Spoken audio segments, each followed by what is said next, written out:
Inilah yang ditakutkan Mulyono setelah lengser, maka tak heran sejak 2 tahun lalu dia sibuk cari skoci penyelamat.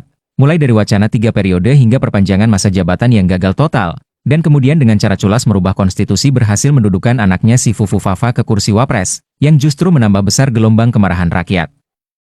Namun apalacur si Mulyono tidak pernah berpikir bahwa Tuhan tidak pernah tidur. Maka dibongkarlah kebusukan-kebusukannya, kelicikan-kelicikannya selama 1 dekade menjadi boneka oligarki. Salah satunya ia akan didudukan di kursi pesakitan menghadapi hakim-hakim yang dulu dijadikan salah satu alat untuk melakukan kezalimannya. Dengan semangat ini, kita pastikan tanggal 20 Oktober nanti, hak rakyat untuk mengadili rezim Jokowi. Kita dalam 1 dekade, anak bangsa dicerai-berai. Elemen bangsa terjebak dalam kotak-kotak politik rezim Jokowi. Tetapi hari ini kita buktikan dari semua elemen bangsa, tokoh-tokoh yang konsisten memperjuangkan gerakan keadilan berkumpul di sini. Ini adalah pesan yang kuat kepada istana bahwa dalam bernegara tidak boleh ada satu keluarga yang merasa superior. Jangan merasa paling hebat. Sudah usung anak, usung mantu, istrinya juga diduga terlibat skandal tambang. Ini rezim yang paling di seluruh pelosok Indonesia. Demo yang digelar oleh adik-adik mahasiswa dan rakyat isinya sangat jelas. Jokowi turun dari kekuasaan harus diadili. Forum ini dapat menyampaikan pesan-pesan moral secara tegas di seluruh channel media untuk mengatakan bahwa tanggal 20 Oktober rakyat bersatu mengadili Jokowi. Penyakit orang Indonesia itu mudah melupakan, satu. Kemudian kedua, mudah memaafkan. Oleh karena itu, saya khawatir bahwa setelah tanggal 20 nanti, ternyata kita semua yang ada di ruangan ini tiba-tiba lupa terhadap kejahatan yang dilakukan Jokowi. Jangan lupa ya.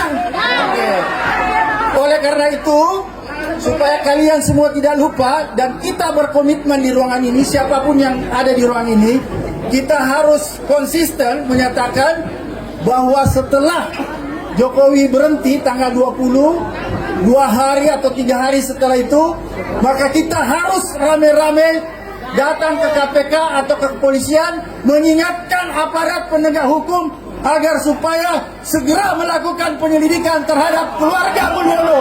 Karena kita tahu persis kalau keluarga Mulyono atau Pak Jokowi tidak diadili, maka saya sangat yakin bahwa presiden-presiden selanjutnya akan melakukan pelanggaran-pelanggaran hukum seperti yang dilakukan Jokowi.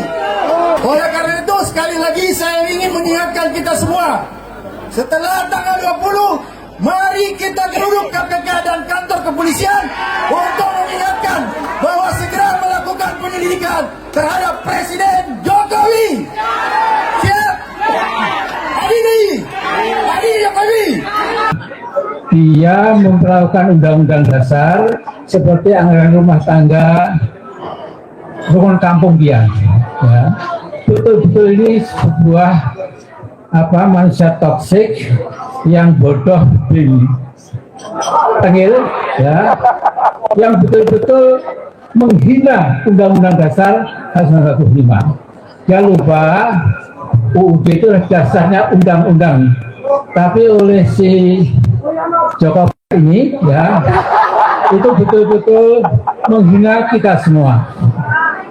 Yang kedua, dia penampilannya seperti rakyat biasa, pelongo-pelongo, korar-korar, tapi dalam hatinya dia itu mengabdi kepada kepentingan korporat dan konglomerat pemilik modal. Saya berani menyimpulkan sesungguhnya dia telah menjadikan Indonesia sebagai negara subordinat negara Tiongkok Daratan itu. Ini sesuatu yang betul-betul memang menghina bangsa sendiri.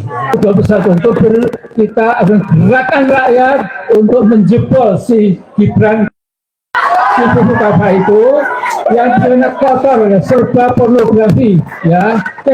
Jadi manusia itu cuma debunya debu. Kalau kemelinti, kemeluntu, takabur seperti Mulyono itu insya Allah akan tenggelam. Dan yang penting kita seret dia ke penjara. Ya. Saya akan menceritakan soal filosofi Petruk jadi ratu atau Petruk jadi raja. Sebelum ada Bupava, ini yang lebih penting. Wah, ini bibitnya Bupava.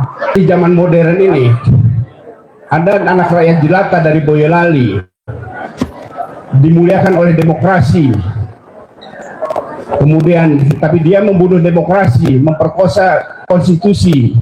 Petruk terlanjur jadi raja, dinobatkan 9 naga, digorong-gorong kemunafikan.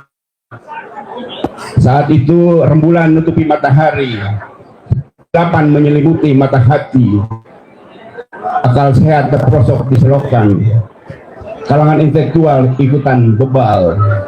Petruk pun jadi berhala, dipuja demi jabatan dan kekayaan, melimpahkan dosa di mana-mana, dinasti dibangun setinggi ambisi, para pangeran ingusan kian jumawa, dari atas tahta kepalsuan, lebar dosa di mana-mana, hidupnya mewah, rakyatnya susah. Boneka kayu, hei boneka kayu, sembunyi di mana ia? Tangkap si penipu itu. Di langit, bulan yang tinggal sepotong menyaksikan si pembohong istri gorong-gorong, menyebut takdirnya teronggok di pojok ruang kosong, dingin dan suram.